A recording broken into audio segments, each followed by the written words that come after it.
जय जवाहर संगवारी हो। मैं अपन के करण चौहान। मैं अपन की किरण चौहान। तो जैसे कि सबको संगवारी मन ला पता है कि हमारे छत्तीसगढ़ी मूवी चल हट कोनो देख ली के पहला गाना हमारे एवीएम गाना यूट्यूब चैनल में आ चुके हैं। तो जो भाई मन नहीं देखे हवा मन जल्दी जाके देखा और गाना ज्यादा से ज्यादा माया दुलार देवा। तो संगवारी हो चल हट कोनो देख ली ये सॉन्ग में ज्यादा से ज्यादा अपना रील बनावा और हमन के इंस्टा रील टैग करा।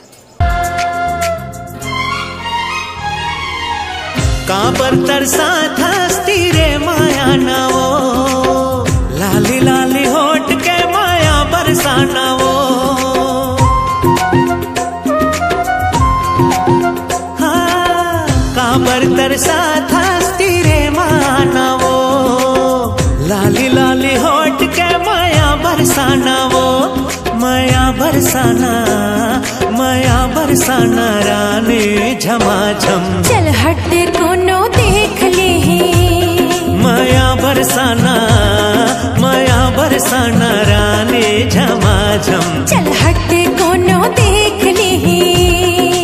सूरतिया मनला भरमाए वो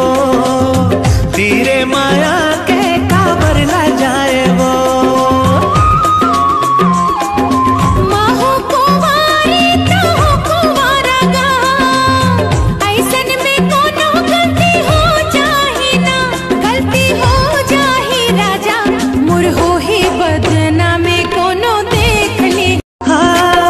काबर तरसा थस्ती रे माना वो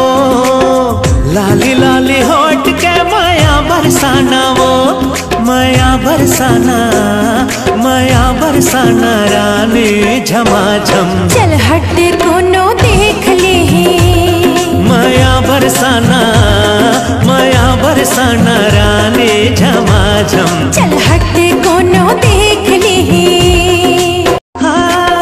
काबर तरसा थस्ती रे माना वो लाली लाली होठ के माया बरसाना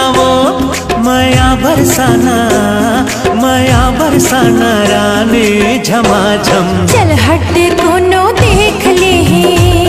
माया बरसाना रानी झमाझम चल हट कोनो देख ले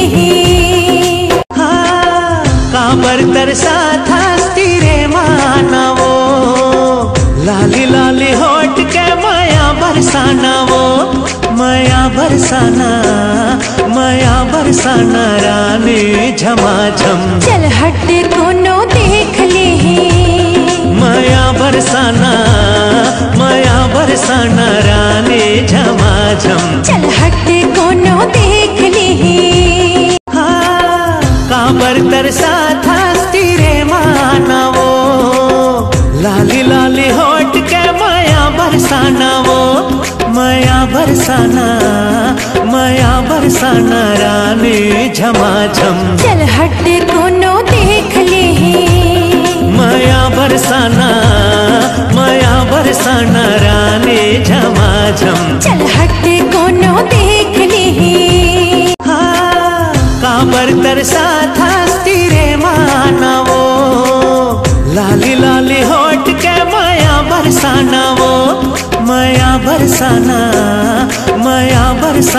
रानी झमाझम चल हट कोनो देख ले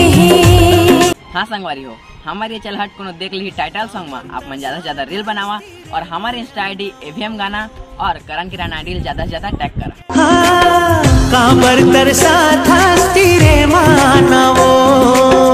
लाली लाली होठ के माया बरसाना रानी झमाझम चल हट कोनो देख ले संगवारी हो जो भैया दीदी मन ये गाना नहीं देखे हैं वो मन जल्दी से हमारे एवीएम गाना यूट्यूब चैनल में जावा और चल हट कोनो देख ली के टाइटल सॉन्ग ला एक बार जरूर देखा और कमेंट में जरूर बतावा कि गाना आप मन ला कैसे लगी। धन्यवाद।